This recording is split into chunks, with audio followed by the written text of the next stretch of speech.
Knits in the Wild. My name is Jen, and this is my knitting podcast. If you're a returning viewer, welcome back. If you're new here, welcome. You can find me on Instagram at JenMayKnits_in_the_wild, and you can find me on Ravelry at JenMay. So as you can see, I am down in my living room again. I decided that I really like filming down here. It's just a little more homey, I guess you could say. So I hope everyone had a really nice past couple weeks. We've got some more snow, so it looks like winter has returned to upstate New York. I got to get out yesterday and do some snowshoeing, which was really nice. I really enjoyed that. So I hope you enjoyed the little clip, the little bit of footage that I put in the beginning of the video. Okay, so let's talk about what I'm wearing. This is the Briar and Bramble sweater that I knit a couple months ago. It is by the designer Caitlin Hunter from Boyland Knitworks. Like I've mentioned before, I love her patterns. She's one of my favorite designers. And this is knit up in the Croft DK Shetland, I think it's Shetland wool. I apologize, I'm just looking at my notes over here. It is in the color Maywick, and this is 100% wool. It's extremely warm. I had to open up my sliding door because otherwise I will probably die of heat stroke. But it has embroidery. I did some embroidery on the top, but I'm like really bad at it, so I only did a little bit. I would love to have more like the sample on Ravelry, but that's as far as I got. And it's a little big. It's grown a lot, which is interesting because this is not a superwash yarn. It's a very rustic yarn. But it is probably the warmest sweater that I've made, so I don't really wear it that often because I just get really hot. Like just sitting here, I might have to end up taking it off. But I do like it. It's very comfy. It's a raglan with this all over stitch pattern that makes it really textured, and it was definitely an interesting knit that kept my attention. And I made this while majority of me knitting this was on one of our trips. My husband and I, back in November, took a mini vacation to Maine, to Acadia National Park, and I worked on this sweater a lot on the drive. And while we were there, it was a lovely vacation. We stayed outside of the park, so every morning we would sleep in, make breakfast, I would knit in the morning, and then we would drive into the park and do something like hike. We did some really nice hikes up there, and we did some biking on the carriage trails, which was just phenomenal. Maybe I'll throw in some photos, but it was the perfect time of year to visit because it was November and it was the off season. Downside was that some of the things were closed in town in Bar Harbor, and like the visitor centers up at the park were closed, but that meant no traffic, no lines for anything. I've heard that the traffic can be really crazy up there, but when we were there, the weather was beautiful. It still wasn't too cold yet. It was in like the 40s and 50s and the 60s during the day. It was beautiful.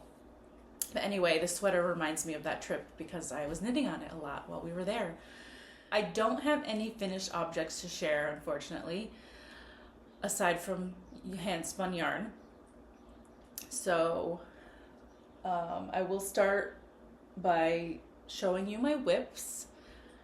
I made a decision to cast on for Andrea Mowry's March to May knit along, which you may have heard of. It's a popular knit along. As you know, Andrea Mowry is one of my favorite designers. So last week I cast on the Moonwhistle shawl, which I went through her shawl patterns and her sweater patterns because I believe it's just shawls and sweaters for the knit along. And I wanted to pick out something that I already had in stash. So I had worsted weight yarn in stash for the shawl. I needed 3 different colors, 1 main color and 2 contrast colors. And this is what I have so far. Let's see. This is a little over a week of work, so it really goes fast. I will share the yarn with you, but it's got this fun striping and then this fun textured, I think it's called tweed in the pattern, with the color shifting yarn, and it is just so pretty and very fun. I like it.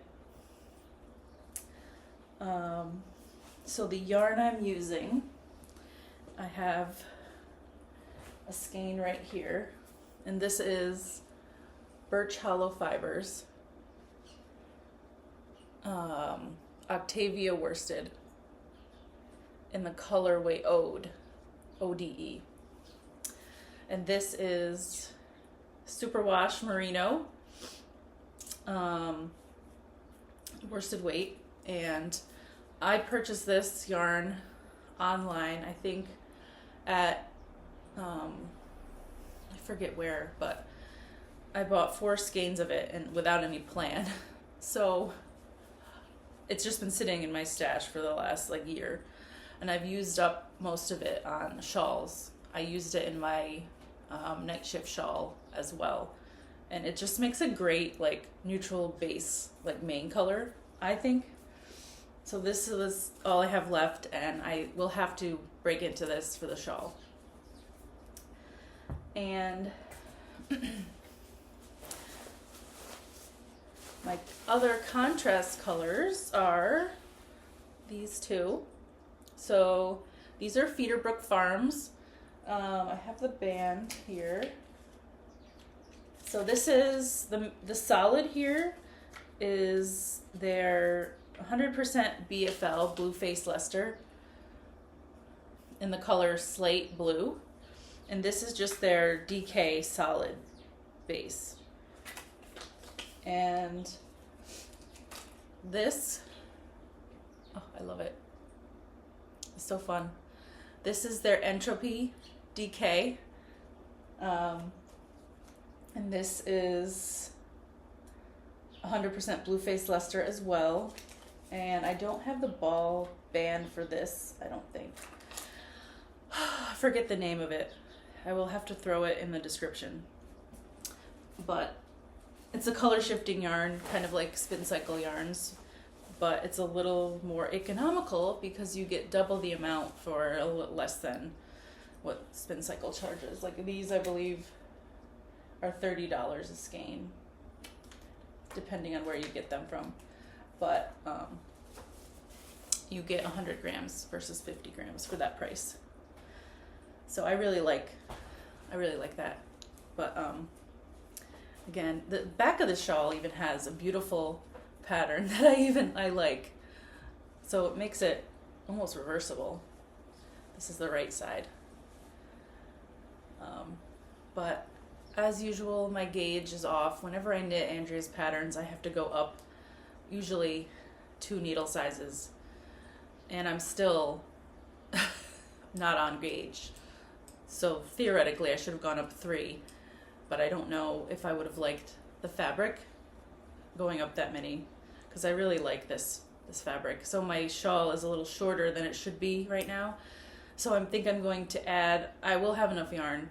I think I'm going to add a couple more repeats of these stitch patterns to make the shawl as big as it should be, because it should be a really big shawl. I think the wingspan is like 80 something inches, 87 inches I think. But yeah, this is my Moonwhistle for the DRKMarch2May knit along. So if you are doing that knit along as well, let me know in the comments and share with me what you're making, because I think it's really fun, and I would love to see what everyone's making for that knit along. Okay. My next whip is living in my Jessie Lou project bag, which I've shared before.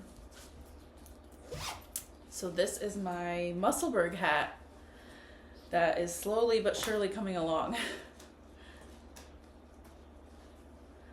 I'm about halfway through, but I love this color. It's so fun. This is knit in Kelbourne Woolens Perennial base, which is a fingering weight baby Surrey merino wool mix. I believe it's merino wool. I'll have to fact check, but this is coming out really nice. I've never knit a fingering weight hat before, but I've been wanting one, so I decided to make one in bright pink. And this I'm knitting on, I think 1.5 US 1.5 size needles, so pretty small. But the yarn is so nice. It's very soft. It's slippery. So I'm excited for that to be done, hopefully soon. My swatch. Oh, my cats are going crazy. So if you hear anything in the background, it is them. So this is my swatch for the Forager, which I've shared about a couple videos ago. It's a pattern by Melody Hoffman, I believe. I'll have to double check. Mandarins on YouTube. So this is going to be her Forager sweater. I am using Istex, it's unspun Icelandic wool. So it's Istex Plotolopi, held with drops brushed alpaca, which I've shared all this information in a previous video. So you'll have to look back if you want to hear more about it. But I finished the swatch. It came out really nice. The fabric is very light and fluffy, and as you can see, there are these little pops of color in the black wool, Icelandic wool, which I think is really fun, and it kind of gets muted by holding it with the alpaca, which I really like that look for a plain black raglan sweater. So I haven't started that yet. I probably won't start it soon because I have plans to make a cardigan, which I haven't received the yarn yet. I just ordered it the other day, so I'll share that on the next episode, my plans for that cardigan. But this is the swatch for the Forager. Okay.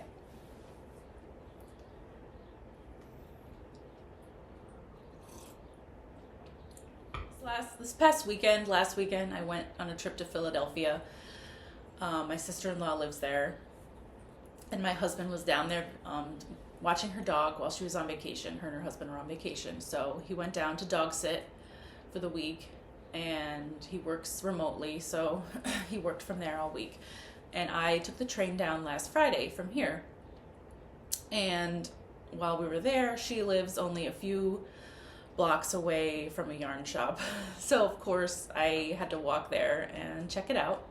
I'll throw in some photos. I tried to slyly take some photos of the store. I would have taken video, but I'm still kind of like, I'm not really into doing that in public yet. Maybe I just need to get used to it if I'm going to be podcasting about yarn. But I had looked to see what they had for, there are some yarns that I had never seen in person there that I was looking at, and I was looking for a cardigan yarn, but I didn't find anything that I liked, so I ended up just getting another skein of this Feederbrook Farms. They had a lot in stock, and this is called Isotope, this colorway, this blue. So I think my plan for this is going to be, I'm going to use it for the pressed flowers contrast color, which will be held with this, which I think, I've talked about this Peace Love yarn before. This is a special yarn because I got it at Rhinebeck last year, and it's one of a kind, and like I have 2 skeins of this. I bought it on a whim without any plans, and it's DK weight, and my plan right now is to use it for the pressed flower shawl. So I need a contrast color, which I think will be this. So I think they will go great together. I had originally wanted to use the other skein of this that I am currently using for Moonwhistle. So I need another one, of course, to take its place. But I think this might go better. So we'll see. Other acquisition from that store is some Cocoa Knits stitch stoppers or needle stoppers. I have been meaning to get some more of these because mine always go missing. They end up on my floor and my cats like play with them and they end up like underneath my furniture and gone. So yeah, I got some of these.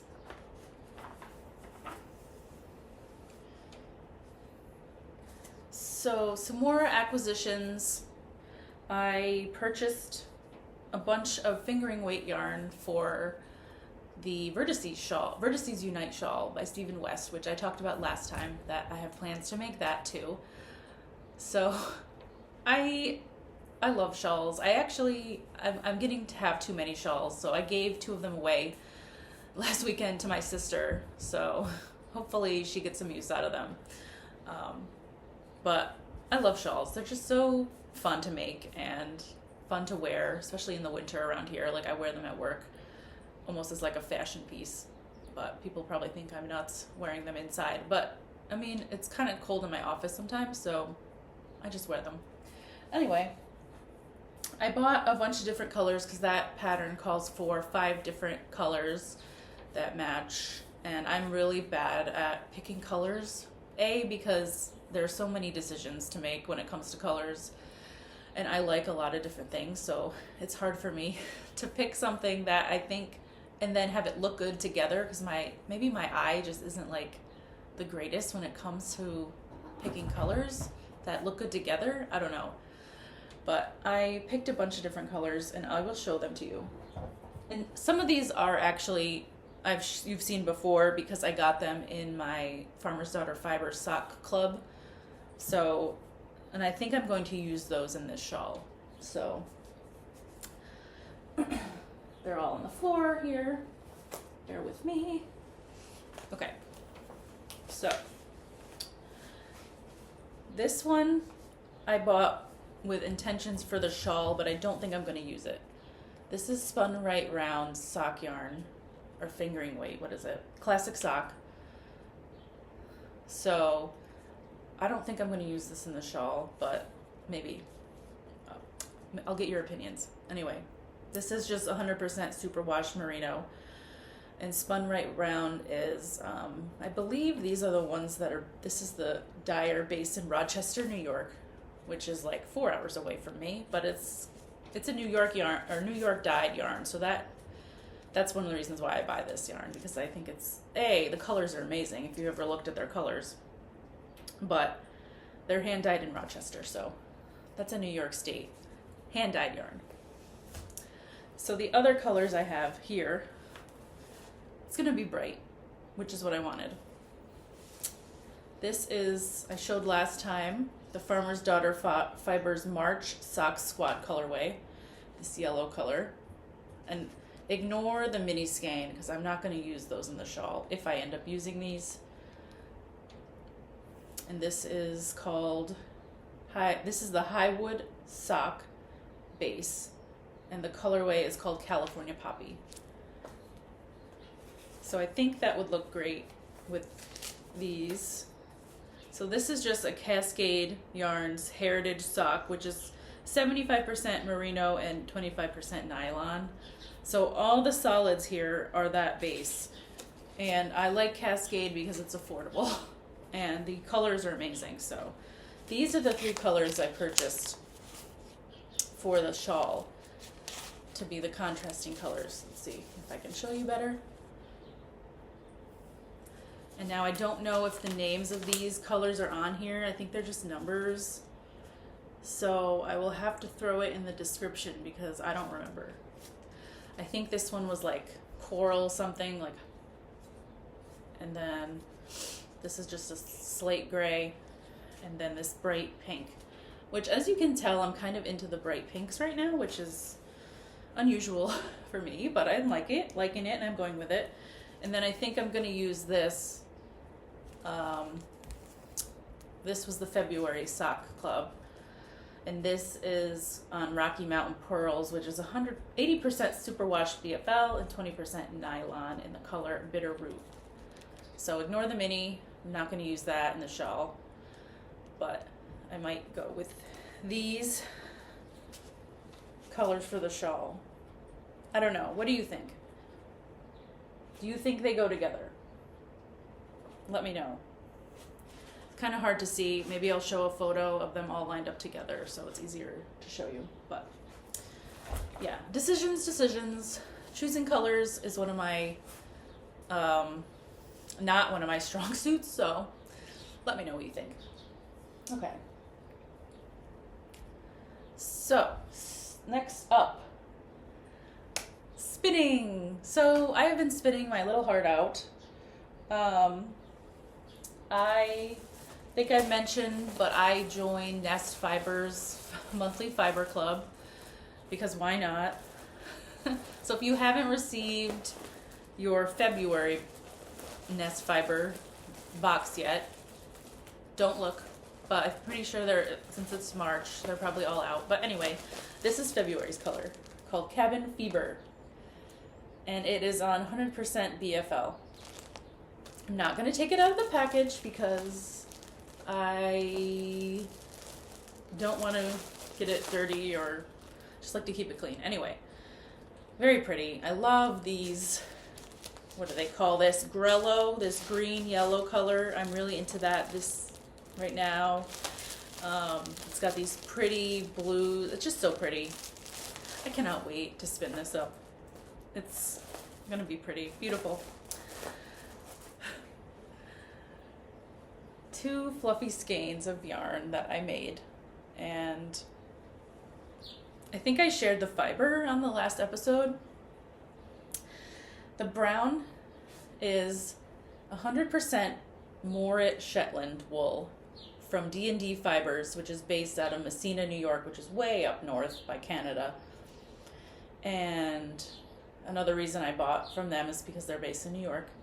And this spun up so nice. It was so easy to draft. It came out really fluffy. It's very bouncy and stretchy. I don't know if you can see that. But yeah, I like it a lot. And I'm still figuring out how, like, different, what do they call it? Ratios when it comes to my wheel.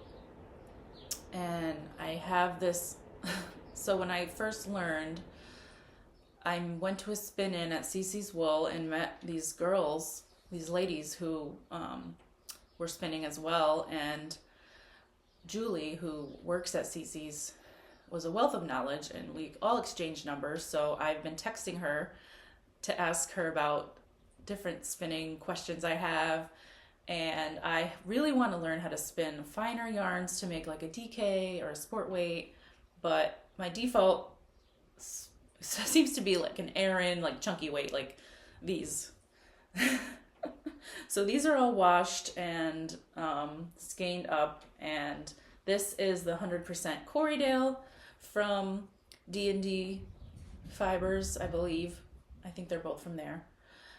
And this one I spun before this one. I don't know if you can tell, but they came out really nice.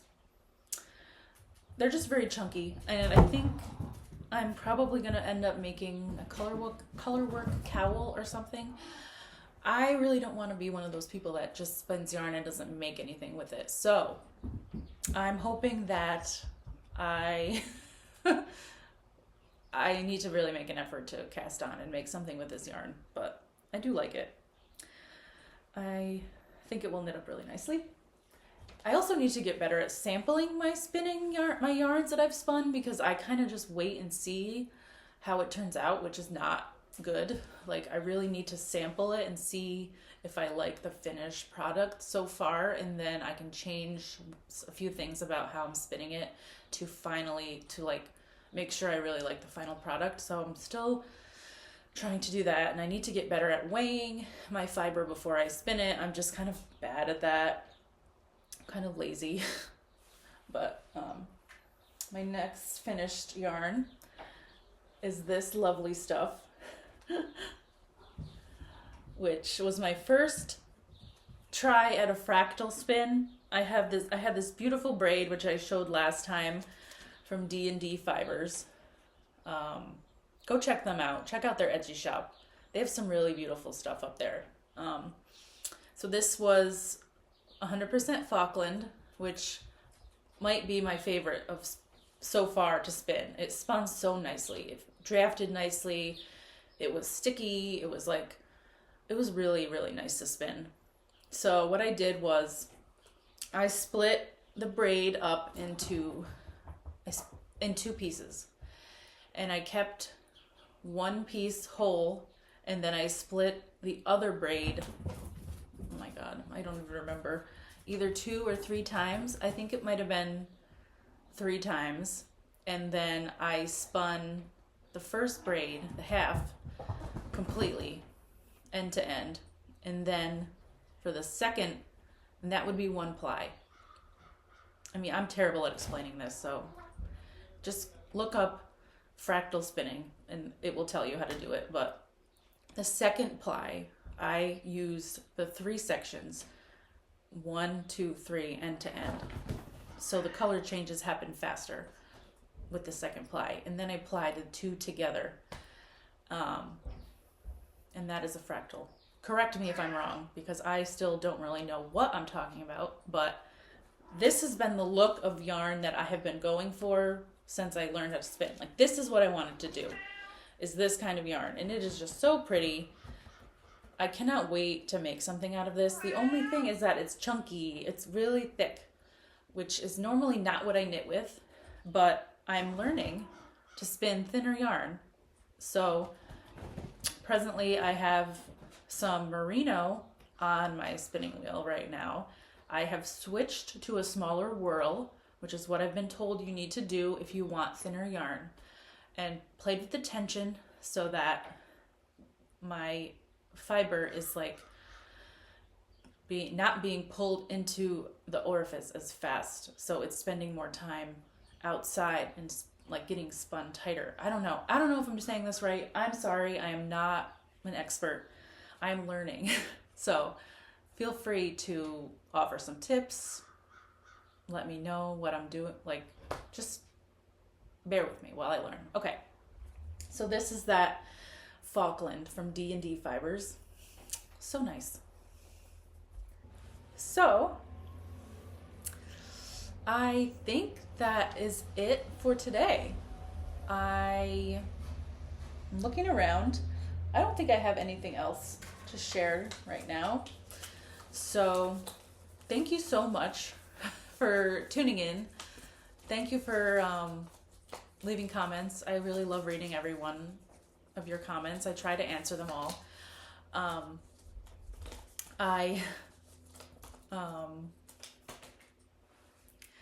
Feel free to like and subscribe. I know I don't normally say that because I forget, but usually that's what people say. Thank you so much for joining me today. I hope you have a fantastic rest of the day. Try to get outside if you can. Enjoy the sunshine if it's sunny where you are, because today it is sunny where I am, and I am planning to get out again and enjoy the weather. So that's about it. Have a great day. See you later. Bye.